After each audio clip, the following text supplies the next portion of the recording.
Hello दोस्तों, स्वागत है आपका केम कोर्स के इस यूट्यूब चैनल में। और आज हम पहुंच गए हैं केमिकल बॉन्डिंग के लेक्चर नंबर 6 पर। और आज के इस वीडियो लेक्चर से हम शुरू करने वाले हैं कोवेलेंट बॉन्ड को। तो अभी तक केमिकल बॉन्डिंग के हमारे जितने भी लेक्चर हुए हैं, 5 लेक्चर अभी कंप्लीट हो चुके हैं हमारे। तो उन लेक्चर्स में हमने जितनी भी बातें करी है वो बातें हमने आयोनिक बॉन्ड से रिलेटेड बात करी है, अगर हम लेक्चर नंबर 1 को छोड़ दे दो, क्योंकि लेक्चर नंबर 1 में हमने जनरल इंट्रोडक्शन और टाइप्स ऑफ बॉन्डिंग की बात करी थी। तो लेक्चर नंबर 2 से लगा के लेक्चर नंबर 5 तक हमने बातें करी है वो आयोनिक बॉन्ड की बातें करी है। तो जो लेक्चर नंबर 1 था वहां पे मैंने आपको टाइप्स ऑफ बॉन्डिंग जब पढ़ाया था तब मैंने आपको बताया था कि कोवेलेंट बॉन्ड क्या होते हैं, आयोनिक बॉन्ड क्या होते हैं, टाइप्स ऑफ बॉन्ड हमने डिस्कस किए थे। तो वहां पे मैंने आपको कोवेलेंट बॉन्ड में बताया था कि कोवेलेंट बॉन्ड क्या होता है। तो कोवेलेंट बॉन्ड इलेक्ट्रॉन्स की शेयरिंग से बनता है। दो एटम्स के बीच में इलेक्ट्रॉन्स की शेयरिंग होती है, वो इलेक्ट्रॉन्स एक दूसरे के क्लोज आते हैं, उनके ऑर्बिटल्स ओवरलैप होते हैं और उनमें आपस में इलेक्ट्रॉनों की शेयरिंग होती है और दोनों ऑर्बिटल्स का ऑक्टेट कंप्लीट होता है और उनमें बॉन्डिंग हो जाती है। और जो बॉन्डिंग होती है, जो बॉन्ड फॉर्म होता है, उसे हम कोवेलेंट बॉन्ड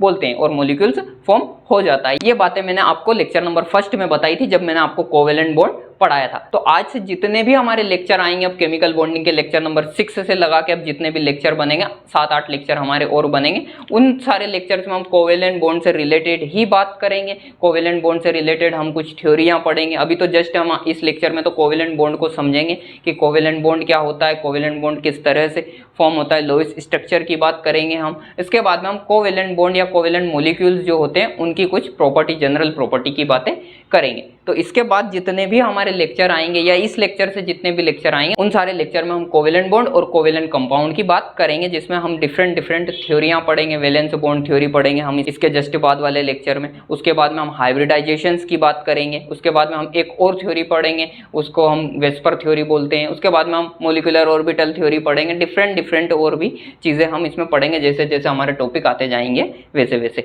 तो आज का ये लेक्चर हमारा होने वाला है कोवेलेंट बॉन्ड से रिलेटेड, जिसमें हम कोवेलेंट बॉन्ड का जनरल इंट्रोडक्शन की बात करेंगे। कोवेलेंट बॉन्ड कैसे फॉर्म होता है, जनरली कैसे फॉर्म होता है, और लुईस स्ट्रक्चर क्या होता है, और जनरल प्रॉपर्टी क्या होती है कोवेलेंट कंपाउंड की। तो चलिए लेक्चर को शुरू करते हैं। तो सबसे पहले तो हम कि कोवेलेंट बॉन्ड क्या होता है या कोवेलेंट बॉन्ड कैसे फॉर्म होता है। तो कोवेलेंट बॉन्ड में क्या होता है कि दो एटम्स के बीच में इलेक्ट्रॉन्स की म्यूचुअल शेयरिंग होती है, यानी कि म्यूचुअल शेयरिंग होगी। यानी कि क्या होगा कि मान लो एक कोई एटम ए है और एक एटम बी है आपके पास में, ये एटम ए है और ये एटम बी है।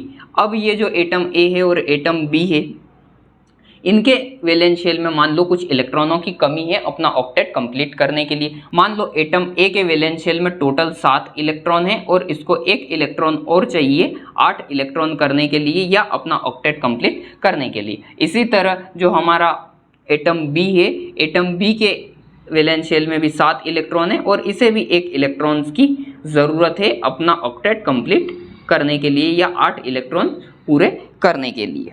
अब यहाँ पे आप एक चीज़ और ध्यान रखिएगा कि कोवेलेंट बॉन्ड में आपको क्या क्या रूल्स को याद रखना है, पहले उनकी बात कर लेते हैं, फिर मैं इस टॉपिक को आपको समझाता हूँ। तो कोवेलेंट बॉन्ड जब भी फॉर्म होता है तो दो एटम्स के बीच में जो इलेक्ट्रॉनों की शेयरिंग होती है या म्यूचुअल शेयरिंग जो होती है, उसमें नंबर ऑफ इलेक्ट्रॉन हमेशा इक्वल होने चाहिए। नंबर ऑफ इलेक्ट्रॉन हमेशा इक्वल होने चाहिए। यानी कि मान लो अगर एक इलेक्ट्रॉन एटम ए से आता है तो एक इलेक्ट्रॉन ही एटम बी से आएगा। ऐसा नहीं है कि एटम बी से 2 इलेक्ट्रॉन आ रहे हैं शेयरिंग में और एटम ए से सिर्फ 1 इलेक्ट्रॉन आ रहा है। यानी कि इलेक्ट्रॉनों की जो म्यूचुअल शेयरिंग हुई है वो शेयरिंग हमेशा इक्वल नंबर ऑफ इलेक्ट्रॉन्स में होगी। तो पहली बात तो क्या कि जो आपका कॉन्ट्रीब्यूशन हो रहा है, कॉन्ट्रीब्यूशन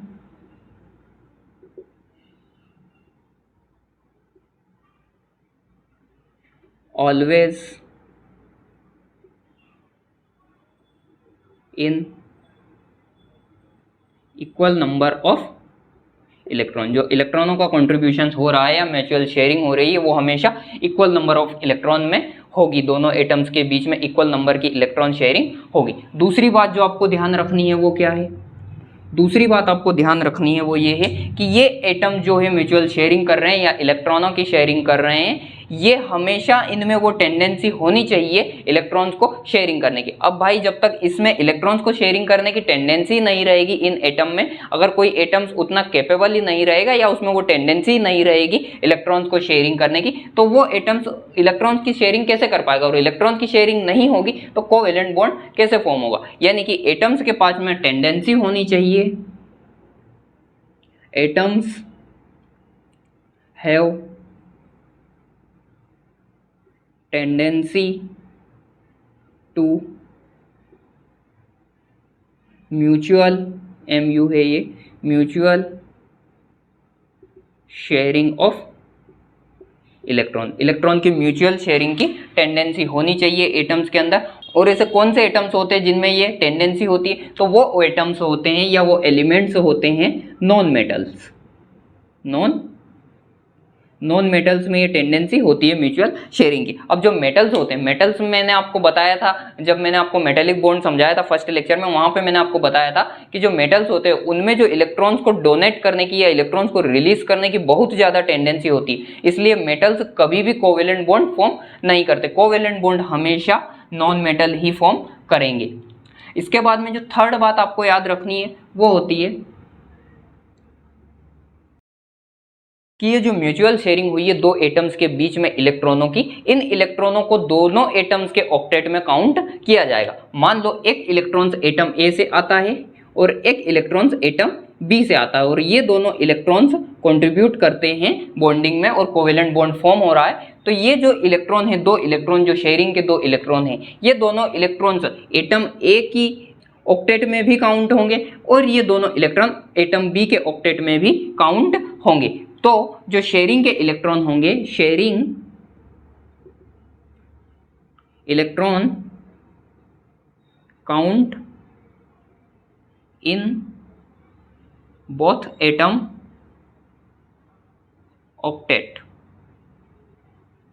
बोथ एटम, दोनों एटम्स के ऑक्टेट में ये काउंट होंगे ये दो इलेक्ट्रॉन या शेयरिंग के इलेक्ट्रॉन। तो ये कुछ बातें हैं जो कोवेलेंट बॉन्ड के लिए आपको ध्यान रखनी है कि कोवेलेंट बॉन्ड जब फॉर्म होता है तो क्या क्या हमें रूल्स होते हैं उनके, वो रूल्स हैं, ये तीन छोटे छोटे रूल्स हैं। इसके बाद में हम आते हैं इस एटम पर हम चर्चा कर रहे थे। तो मान लो ये एटम ए है और एक एटम बी है, और इनके वैलेंस शेल में साथ साथ इलेक्ट्रॉन है और इन दोनों को अपना अपना ऑक्टेट पूरा करने के लिए एक एक इलेक्ट्रॉनों की जरूरत है। अब ये एक एक इलेक्ट्रॉन का क्या करते हैं कि जो एटम ए होता है वो अपना एक इलेक्ट्रॉन शेयर करता है, इसी तरह जो एटम बी होता है वो भी अपना एक इलेक्ट्रॉन शेयर करता है, और ये दोनों एक बॉन्ड फॉर्म करते हैं और उस बॉन्ड को हम कोवेलेंट बॉन्ड कहते हैं। अब ये जो इलेक्ट्रॉन्स का शेयरिंग हुई है, इस इलेक्ट्रॉन्स की शेयरिंग से एटम ए का भी ऑक्टेट कंप्लीट हो जाता है और एटम बी का भी ऑक्टेट कंप्लीट हो जाता है, और इन्हें कुछ इस तरह से दर्शाया जाता है, जो वैलेंस शेल के इलेक्ट्रॉन होते हैं उन्हें एटम्स के सराउंडिंग में लोन पेयर के रूप में लिखा जाता है, उसे हम लुईस स्ट्रक्चर कहते हैं। जैसे कि यहाँ पे आप समझिए, मान लो ये एक एटम ए है, ये एक एटम ए है और इसके वैलेंस शेल में कितने इलेक्ट्रॉन? तो वैलेंस शेल में इसके 7 इलेक्ट्रॉन है। तो इसे कुछ इस तरह से लिखा जाएगा, या इलेक्ट्रॉनों को इसके ऊपर या इसके सराउंडिंग में कुछ इस तरह से दर्शाया जाएगा। ये 2 इलेक्ट्रॉन, ये 3 इलेक्ट्रॉन, ये 4 इलेक्ट्रॉन, ये 5 इलेक्ट्रॉन, ये 6 इलेक्ट्रॉन, और जो 7वां इलेक्ट्रॉन रहेगा ये 7वां इलेक्ट्रॉन जो कि शेयरिंग करने वाला है। इसी तरह जो एटम बी है, एटम बी के भी वैलेंस शेल में 7 इलेक्ट्रॉन्स होंगे और इसे भी लुईस स्ट्रक्चर में कुछ इसी तरह से दर्शाया जाएगा। ये एटम बी आपका हुआ, और इस एटम बी के वैलेंस शेल में भी 7 इलेक्ट्रॉन है और इन 7 इलेक्ट्रॉनों को कुछ इस तरह से दर्शाया जाएगा लुईस स्ट्रक्चर में। और ये जो 2 इलेक्ट्रॉनों का पेयर है इसे कहा जाता है लोन पेयर। तो एटम बी के पास भी वैलेंस शेल में 7 इलेक्ट्रॉन है, इसे पास में बना देते हैं थोड़ा। तो ये 4 इलेक्ट्रॉन, ये 5 इलेक्ट्रॉन, ये 6 इलेक्ट्रॉन और ये 7वां इलेक्ट्रॉन यहाँ पे। अब एटम ए और एटम बी दोनों के पास में एक एक इलेक्ट्रॉनों की कमी है, तो ये जो एटम ए और एटम बी है ये इन दोनों इलेक्ट्रॉनों की क्या कर लेते हैं? शेयरिंग कर लेते हैं, और ये बॉन्ड फॉर्म हो जाता है। इस बॉन्ड को हम बोलते हैं कोवेलेंट बॉन्ड। और ये जो दोनों इलेक्ट्रॉन हैं इन्हें हम कहेंगे बॉन्ड पेयर। इन्हें हम क्या कहेंगे? बॉन्ड पेयर, यानी कि इलेक्ट्रॉनों का वो पेयर जो कि बॉन्डिंग करता है उसे हम क्या कहते हैं? Bond pair. बाकी के ये जो इलेक्ट्रॉन्स हैं वैलेंस शेल के, इन्हें हम क्या कहेंगे? इन्हें हम कहते हैं लोन पेयर। Lone pair. तो जो बॉन्डिंग में पार्टिसिपेट इलेक्ट्रॉन्स रहते हैं उन्हें हम क्या कहते हैं? Bond pair. और जो वैलेंस शेल के अदर इलेक्ट्रॉन्स रहते हैं उन्हें हम क्या कहते हैं? Lone pair. और इन्हें जिस स्ट्रक्चर से दर्शाते हैं उस स्ट्रक्चर को हम कहते हैं लुईस स्ट्रक्चर। लुईस स्ट्रक्चर इसे बोलते हैं।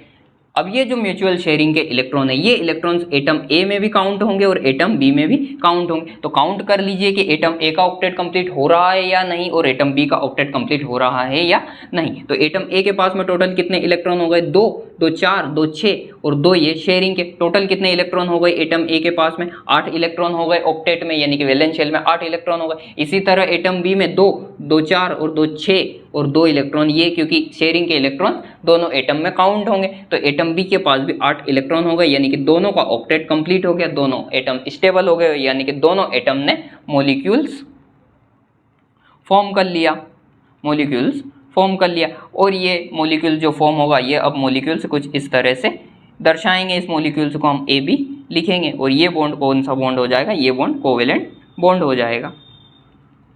तो कोवेलेंट बॉन्ड आपको समझ आया किस तरह से फॉर्म होता है और कोवेलेंट बॉन्ड में मॉलिक्यूल्स का स्ट्रक्चर को किस तरह से दर्शाते हैं, वैलेंस इलेक्ट्रॉन को किस तरह से दर्शाते हैं कोवेलेंट बॉन्ड के लिए, तो उन्हें लेविस स्ट्रक्चर से हम दर्शाते हैं। इसके बाद में समझ लेते हैं कुछ मॉलिक्यूल्स के स्ट्रक्चर को कि उनमें किस तरह से कोवेलेंट बॉन्डिंग हुई है। तो पहले इसे रफ कर लेते हैं हम, फिर समझ लेते हैं कुछ मॉलिक्यूल्स, उनके स्ट्रक्चर्स और उनमें कोवेलेंट बॉन्डिंग को। तो यहाँ पे हम 3 मॉलिक्यूल्स में कोवेलेंट बॉन्ड को समझ लेते हैं उनके स्ट्रक्चर से कि उनमें किस तरह से कोवेलेंट बॉन्डिंग हुई है। तो नंबर फर्स्ट पे हम समझ लेते हैं अमोनिया को, NH3 लिखते हैं हम अमोनिया को। अब अमोनिया में जो नाइट्रोजन और हाइड्रोजन में बॉन्डिंग हुई है, नाइट्रोजन जो रहता है उसके वैलेंस शेल में टोटल 5 इलेक्ट्रॉन होते हैं, यानी आखिरी शेल जो रहती है नाइट्रोजन की उसमें टोटल 5 इलेक्ट्रॉन्स रहते हैं, और जो हाइड्रोजन का एटम होता है उसमें सिर्फ 1 इलेक्ट्रॉन्स होते हैं। अब जो नाइट्रोजन है उसे अपना ऑक्टेट कंप्लीट करने के लिए टोटल कितने इलेक्ट्रॉनों की और जरूरत है, तो उसे 3 इलेक्ट्रॉनों की और जरूरत है। तो 5 + 3 वो 8 हो जाएगा। अब जो हाइड्रोजन्स होता है, हाइड्रोजन्स का हमें पता है कि हाइड्रोजन्स जो रहता है वो इनर्ट कॉन्फ़िगरेशंस अचीव करने के लिए या इनर्ट कॉन्फ़िगरेशंस पाने के लिए उसे सिर्फ 1 इलेक्ट्रॉन्स की जरूरत होती है, क्योंकि जो हाइड्रोजन्स रहता है उसका जो फर्स्ट इलेक्ट्रॉन रहता है वो फर्स्ट सेल यानी कि 1s में प्रेजेंट रहता है, और 1s में maximum electrons, number of electrons 2 आ सकते हैं, और 1 इलेक्ट्रॉन्स ऑलरेडी हाइड्रोजन्स एटम्स के पास है, तो इसे भी सिर्फ 1 इलेक्ट्रॉन्स की जरूरत है इनर्ट कॉन्फ़िगरेशंस कंप्लीट करने के लिए। तो हाइड्रोजन्स को 1 इलेक्ट्रॉन्स अगर मिल जाएगा तो उसके जो वैलेंस शेल रहेगा उसमें 2 इलेक्ट्रॉन्स हो जाएंगे और उसका भी ऑक्टेट कंप्लीट हो जाएगा या उसका भी इनर्ट कॉन्फ़िगरेशंस कंप्लीट हो जाएगा। तो अब जो नाइट्रोजन का एटम होता है उस नाइट्रोजन के एटम्स को तो टोटल 3 इलेक्ट्रॉनों की जरूरत है अपना ऑक्टेट कंप्लीट करने के लिए, और एक हाइड्रोजन तो सिर्फ 1 इलेक्ट्रॉन ही दे सकता है या 1 इलेक्ट्रॉन की ही शेयरिंग कर सकता है, दे सकता है हम यहाँ नहीं बोलेंगे, शेयरिंग कर सकता है, म्यूचुअल शेयरिंग कर सकता है सिर्फ 1 इलेक्ट्रॉन्स की। तो नाइट्रोजन को अपना ऑक्टेट कंप्लीट करने के लिए ऐसे टोटल 3 हाइड्रोजन की जरूरत पड़ेगी, और उन 3 हाइड्रोजन से वो 1-1 इलेक्ट्रॉन को शेयर करेगा, और 1-1 इलेक्ट्रॉन को शेयर करके नाइट्रोजन टोटल 8 इलेक्ट्रॉन्स कंप्लीट कर लेगा अपने ऑक्टेट में। तो नाइट्रोजन का पहले हम लुईस स्ट्रक्चर बना लेते हैं। तो नाइट्रोजन के लुईस स्ट्रक्चर में 2 इलेक्ट्रॉन्स हो गए, उसके बाद में 1 इलेक्ट्रॉन्स ये, 1 इलेक्ट्रॉन्स यहाँ और 1 इलेक्ट्रॉन्स यहाँ, यानी कि जो नाइट्रोजन का वैलेंस शेल होता है उसमें टोटल हमने 5 इलेक्ट्रॉन्स बना दिए और इसे लुईस स्ट्रक्चर में हमने दर्शा दिया। अब हाइड्रोजन को भी हम कुछ इस तरह से बना लेते हैं। तो ये हाइड्रोजन हैं और हाइड्रोजन के वैलेंस शेल में सिर्फ 1 इलेक्ट्रॉन्स होता है। इसी तरह 1 हाइड्रोजन यहाँ पे आ जाएगा और इसके वैलेंस शेल में भी 1 इलेक्ट्रॉन, इसी तरह 1 हाइड्रोजन यहाँ पे आ जाएगा और इसके वैलेंस शेल में भी 1 इलेक्ट्रॉन्स। अब 1-1 इलेक्ट्रॉन्स की शेयरिंग होगी इनके बीच में और इनका दोनों का ऑक्टेट कंप्लीट हो जाएगा, हाइड्रोजन और नाइट्रोजन का। अब हाइड्रोजन का तो हम ऑक्टेट नहीं बोल सकते क्योंकि ऑक्टेट में 8 इलेक्ट्रॉन्स रखते हैं हम, तो इसलिए हम हाइड्रोजन के केस में कहते हैं कि इसका इनर्ट कॉन्फ़िगरेशन अचीव कर लिया, इसने इनर्ट कॉन्फ़िगरेशंस में पहुंच गया। अब अगर हम इलेक्ट्रॉन काउंट करें तो नाइट्रोजन के लिए इलेक्ट्रॉन काउंट करें तो कितने इलेक्ट्रॉन्स हो जाएंगे, तो 2 इलेक्ट्रॉन्स। तो ये जो लोन पेयर रहेंगे इन इलेक्ट्रॉन्स को हम क्या कहेंगे, लोन पेयर, क्योंकि ये इलेक्ट्रॉन्स एक्स्ट्रा इलेक्ट्रॉन हैं या इन इलेक्ट्रॉन ने बॉन्डिंग में पार्टिसिपेट नहीं किया, और जो बॉन्डिंग में पार्टिसिपेट नहीं करते उन्हें हम लोन पेयर कहते हैं। इसके बाद में बॉन्ड पेयर, 3 बॉन्ड पेयर हैं, तो 3 बॉन्ड पेयर में टोटल 6 इलेक्ट्रॉन और 2 इलेक्ट्रॉन्स लोन पेयर के, यानी कि अब नाइट्रोजन के पास टोटल 8 इलेक्ट्रॉन कंप्लीट हो चुके हैं और हाइड्रोजन के पास में हर एक हाइड्रोजन के पास में अपने 2-2 इलेक्ट्रॉन कंप्लीट हो चुके हैं म्यूचुअल शेयरिंग के थ्रू। तो इस तरह से अमोनिया का स्ट्रक्चर कंप्लीट होता है और अमोनिया के स्ट्रक्चर में 1 लोन पेयर होता है और बाकी 3 बॉन्ड पेयर होते हैं या 3 बॉन्ड होते हैं हाइड्रोजन से, और वो बॉन्ड कौन से होते हैं, कोवेलेंट बॉन्ड होते हैं। इसके बाद में नेक्स्ट स्ट्रक्चर की बात कर लेते हैं। नेक्स्ट स्ट्रक्चर में हम पढ़ लेते हैं, समझ लेते हैं H2O को। H2O को, वाटर मॉलिक्यूल्स को। अब जो वाटर मॉलिक्यूल्स होता है उसमें जो ऑक्सीजन होता है, ऑक्सीजन के वैलेंस शेल में टोटल 6 इलेक्ट्रॉन्स होते हैं। ऑक्सीजन के वैलेंस शेल में टोटल कितने इलेक्ट्रॉन होते हैं? 6 इलेक्ट्रॉन्स होते हैं। यानी ऑक्सीजन को 2 इलेक्ट्रॉनों की और जरूरत है अपना ऑक्टेट कंप्लीट करने के लिए। और हाइड्रोजन के पास में 1 इलेक्ट्रॉन होता है, जैसा कि हमने अभी अमोनिया में देखा। तो हाइड्रोजन को सिर्फ 1 इलेक्ट्रॉन की जरूरत है इनर्ट कॉन्फ़िगरेशन पाने के लिए या इनर्ट कॉन्फ़िगरेशन अचीव करने के लिए। तो इस ऑक्सीजन से 2 हाइड्रोजन कोवेलेंट बॉन्ड का फॉर्म करेंगे या 1-1 इलेक्ट्रॉन्स की शेयरिंग करेंगे और मॉलिक्यूल्स फॉर्म होगा। तो ये ऑक्सीजन हो गया और ऑक्सीजन के पास में ये लोन पेयर हो गए। अब ये भी लोन पेयर ही होता है, लेकिन मैं इन्हें अलग अलग इसलिए दर्शा रहा हूँ ताकि हम मॉलिक्यूल्स का स्ट्रक्चर बना सकें। इसी तरह इसके पास में 2 हाइड्रोजन्स आएंगे और उन हाइड्रोजन्स और ऑक्सीजन्स के बीच में म्यूचुअल शेयरिंग होगी इलेक्ट्रॉनों की और बॉन्ड फॉर्म हो जाएगा। तो इस तरह से हाइड्रोजन्स को भी इनर्ट कॉन्फ़िगरेशन कंप्लीट हो जाएगा और ऑक्सीजन का भी ऑक्टेट कंप्लीट हो जाएगा। 8 इलेक्ट्रॉन कंप्लीट हो जाएंगे ऑक्सीजन के भी और आपका H2O का मॉलिक्यूल्स फॉर्म हो जाएगा। अब इसके बाद में एक और मॉलिक्यूल्स ले लेते हैं जिसका स्ट्रक्चर हम समझ लेते हैं और वो मॉलिक्यूल्स होता है कार्बन टेट्रा क्लोराइड बोलते हैं हम उसे, CCl4 लिखते हैं हम उसे, CCl4 लिखते हैं। अब जो कार्बन होता है, कार्बन के वैलेंस शेल में टोटल 4 इलेक्ट्रॉन्स पाए जाते हैं।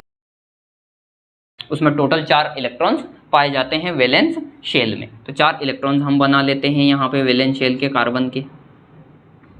यानी कि कार्बन का जो वैलेंस शेल रहता है टोटल उसमें 2 लोन पेयर पाए जाते हैं, यानी कि 4 इलेक्ट्रॉन्स। और जो क्लोरीन रहता है, क्लोरीन के जो वैलेंस शेल रहता है उसमें 7 इलेक्ट्रॉन्स रहते हैं। यानी कि क्लोरीन को अपना ऑक्टेट कंप्लीट करने के लिए सिर्फ 1 इलेक्ट्रॉन्स की जरूरत है, जबकि जो कार्बन है उसे अपना ऑक्टेट कंप्लीट करने के लिए 4 इलेक्ट्रॉन्स की जरूरत है। यानी कि 4 + 4 होगा तब जाकर 8 कंप्लीट होगा। और जो क्लोरीन रहता है उसके पास 7 ऑलरेडी है और उसे सिर्फ 1 की आवश्यकता है और उसका ऑक्टेट कंप्लीट हो जाएगा। तो इस कार्बन से 4 क्लोरीन के एटम्स जुड़ेंगे और 1-1 इलेक्ट्रॉन्स की म्यूचुअल शेयरिंग होगी और उनका ऑक्टेट कंप्लीट होगा दोनों का। तो इसी तरह हम यहाँ पे बना लेते हैं ये Cl का एटम, ये Cl एटम, ये Cl एटम और ये Cl एटम, और इनमें म्यूचुअल शेयरिंग हुई इलेक्ट्रॉन, 1-1 इलेक्ट्रॉन्स के बीच में और बॉन्डिंग हो गई और CCl4 का मॉलिक्यूल्स फॉर्म हो गया। अब ये जो हमने अभी 3 मॉलिक्यूल्स के स्ट्रक्चर देखे, इन मॉलिक्यूल्स में जो इलेक्ट्रॉनों की शेयरिंग हो रही है 2 एटम्स के बीच में, वो सिंगल इलेक्ट्रॉन आ रहे हैं दोनों एटम से। अब अगर 2 एटम्स के बीच में 2 इलेक्ट्रॉनों से ज्यादा इलेक्ट्रॉनों की म्यूचुअल शेयरिंग हो, यानी कि एक एटम से ही 2 इलेक्ट्रॉन आए, यानी कि 2 एटम से जो शेयरिंग हो रही है मान लो A और B के बीच में, तो 2 इलेक्ट्रॉन्स A से आए और 2 इलेक्ट्रॉन्स B से आए, तब जो बॉन्ड फॉर्म होगा वो बॉन्ड किस तरह का फॉर्म होगा। और अगर इसी तरह 3 इलेक्ट्रॉन्स एटम A से आए और 3 इलेक्ट्रॉन ही एटम B से आए और तब बॉन्ड फॉर्म होगा, वो बॉन्ड किस तरह का बॉन्ड होगा उसकी हम बात कर लेते हैं यहाँ पे। यानी कि जो कोवेलेंट बॉन्ड होता है, तो कोवेलेंट बॉन्ड सिंगल बॉन्ड भी बनता है, डबल बॉन्ड भी बनता है, ट्रिपल बॉन्ड भी बनता है। तो वो किस तरह से बनता है उन्हें हम कुछ एग्जांपल लेके समझ लेते हैं। तो अभी हमने कुछ मॉलिक्यूल्स के स्ट्रक्चर समझे और उन मॉलिक्यूल्स में जो बॉन्डिंग हुई है वो बॉन्डिंग डिफरेंट एटम्स के बीच में हुई है। लेकिन अगर यही बॉन्डिंग सेम एटम्स के बीच में हो, यानी कि जो एटम्स हैं वो सेम एटम्स हो, शेयरिंग के एटम सेम हो, मान लो कि कोई 2 एटम्स हम ले लेते हैं और वो 2 एटम Cl2 के हैं, यानी कि 2 एटम्स क्लोरीन के हैं और उनमें शेयरिंग हो रही है, तो किस तरह का बॉन्ड बनेगा और वो बॉन्ड सिंगल बॉन्ड रहेगा, डबल बॉन्ड रहेगा या ट्रिपल बॉन्ड रहेगा, उसकी बात हम कर लेते हैं। तो क्लोरीन जो रहता है उसके वैलेंस शेल में कितने इलेक्ट्रॉन्स रहते हैं हमें पता है। क्लोरीन के वैलेंस शेल में टोटल 7 इलेक्ट्रॉन्स रहते हैं और 1 इलेक्ट्रॉन्स की इसमें कमी होती है। तो 2 क्लोरीन के बीच में 1-1 इलेक्ट्रॉनों की शेयरिंग होती है और बॉन्ड फॉर्म हो जाता है कोवेलेंट बॉन्ड, और दोनों जो क्लोरीन रहते हैं उनका दोनों का ऑक्टेट कंप्लीट हो जाता है। यानी कि जब एक एटम से 1 इलेक्ट्रॉन की शेयरिंग हो तो जो बॉन्ड फॉर्म होता है वो बॉन्ड कैसा रहता है, वो बॉन्ड सिंगल बॉन्ड रहता है, सिंगल बॉन्ड रहता है। यानी कि एक सिंगल बॉन्ड में टोटल कितने शेयरिंग के electron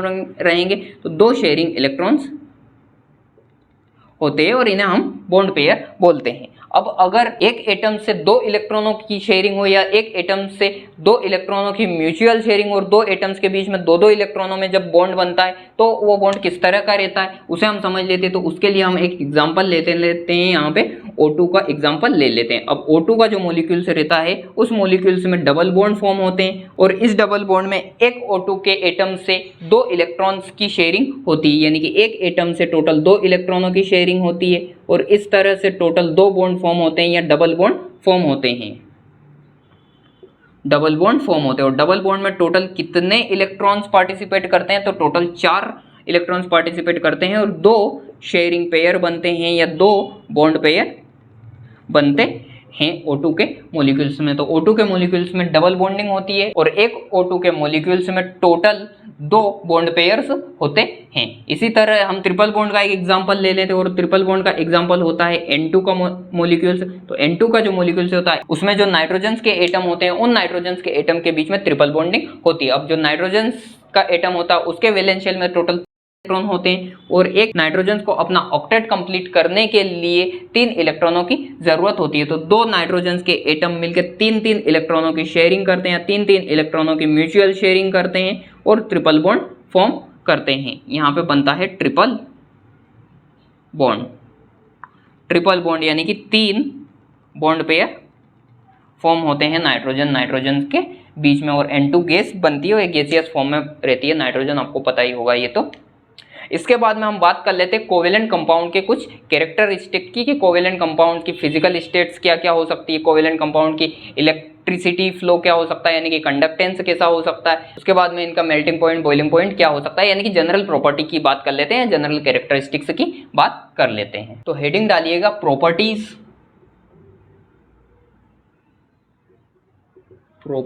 of covalent compound. CC लिख रहे हैं हम इसे, कोवेलेंट कंपाउंड।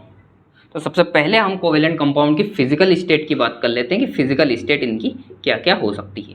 फिजिकल स्टेट क्या क्या हो सकती है, तो अब जो कोवेलेंट मॉलिक्यूल्स फॉर्म होते हैं कोवेलेंट बॉन्ड के थ्रू, वो कोवेलेंट मॉलिक्यूल्स पोलर भी मॉलिक्यूल्स भी हो सकते हैं या नॉन पोलर मॉलिक्यूल्स भी हो सकते हैं, यानी कि उनकी इलेक्ट्रोनेगेटिविटी में डिफरेंस भी हो सकता है। जैसे कि आपका हो जाएगा अमोनिया NH3, हमने अभी मॉलिक्यूल्स फॉर्म किया था, इसका स्ट्रक्चर देखा था। अब इनमें जो नाइट्रोजन और हाइड्रोजन रहता है उनकी इलेक्ट्रोनेगेटिविटी में डिफरेंस रहता है और इलेक्ट्रोनेगेटिविटी में डिफरेंस नहीं भी हो सकता है, यानी कि सेम एटम के बीच में भी कोवेलेंट बॉन्ड बन सकता है। जैसे कि Cl2 हमने देखा, उसके बाद में हमने O2 देखा।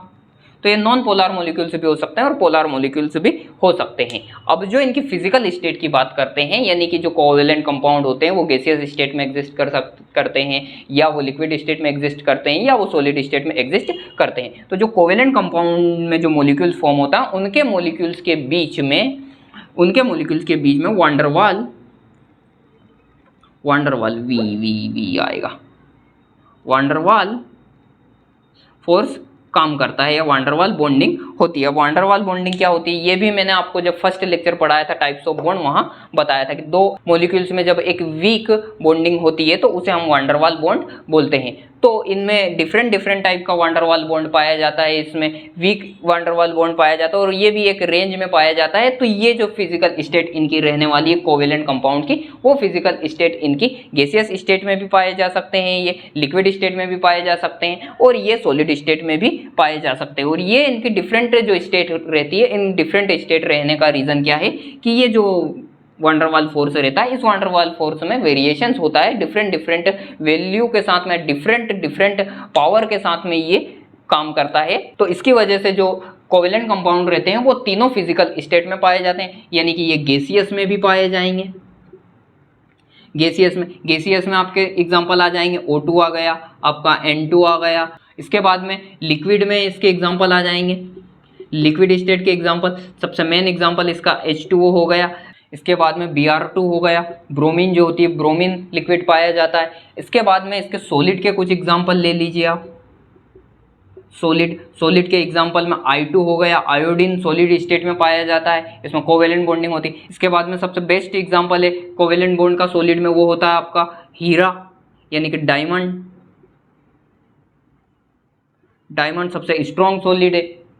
तो ये जो कोवेलेंट कंपाउंड रहते हैं गैसियस, लिक्विड और सॉलिड स्टेट तीनों स्टेट में पाए जाते हैं। और इनके तीनों स्टेट में पाए जाने का रीजन क्या है कि इनके बीच में जो वांडरवाल फोर्स काम कर रहा है, ये डिफरेंट वैल्यू का वांडरवाल फोर्स काम करता है।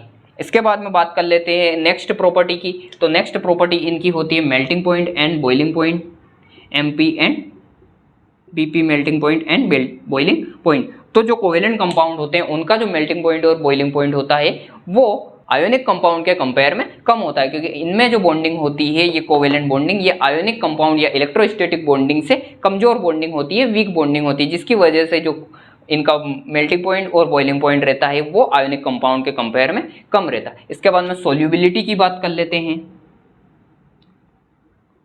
सोल्यूबिलिटी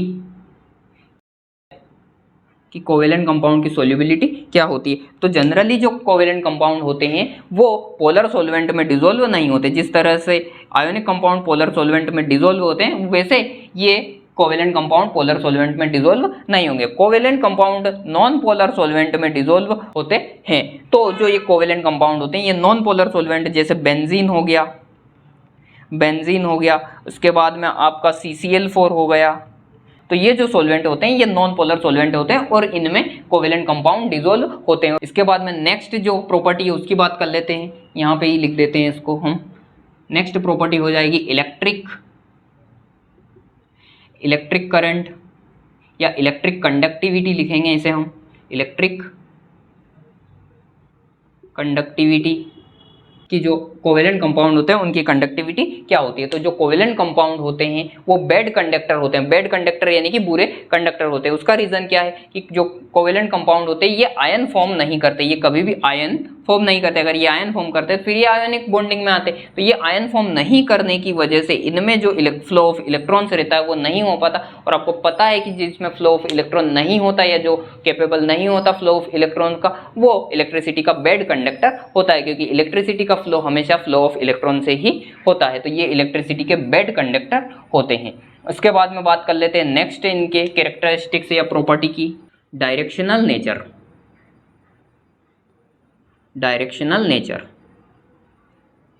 अब डायरेक्शनल नेचर क्या होता है। तो जो कोवेलेंट कंपाउंड होते हैं उनका जो स्ट्रक्चर रहता है एक फिक्स स्ट्रक्चर प्रेफर करते हैं कोवेलेंट कंपाउंड, और इनमें जो बॉन्डिंग होती है वो बॉन्डिंग एक फिक्स्ड डायरेक्शन में होती है। इसलिए इनका जो नेचर होता है वो कैसा होता है, नेचर इनका डायरेक्शनल नेचर होता है। और इनमें डायरेक्शनल नेचर होने का रीजन क्या है कि इनके जो बॉन्ड पेयर और लोन पेयर होते हैं, जो बॉन्ड पेयर और लोन पेयर होते हैं उन बॉन्ड पेयर और लोन पेयर में रिपल्शन होता है, आपस में रिपल्शन पाया जाता है। बॉन्ड पेयर में भी रिपल्शन रहेगा, बॉन्ड पेयर लोन पेयर में भी रिपल्शन रहेगा, और लोन पेयर में भी रिपल्शन होता है। इसकी वजह से जो इनकी जियोमेट्री रहती है वो फिक्स्ड जियोमेट्री होती है, क्योंकि बॉन्ड हमेशा उस डायरेक्शन में फॉर्म होता है जहां पे उसको रिपल्शन मिनिमम फील हो एटम में। इस कारण से ये जो नेचर में कैसे रहते हैं, डायरेक्शनल नेचर के रहते हैं। इसके बाद में जो नेक्स्ट प्रॉपर्टी आती है इनकी, नेक्स्ट प्रॉपर्टी हो जाएगी, इसे रफ कर लेते हैं पहले,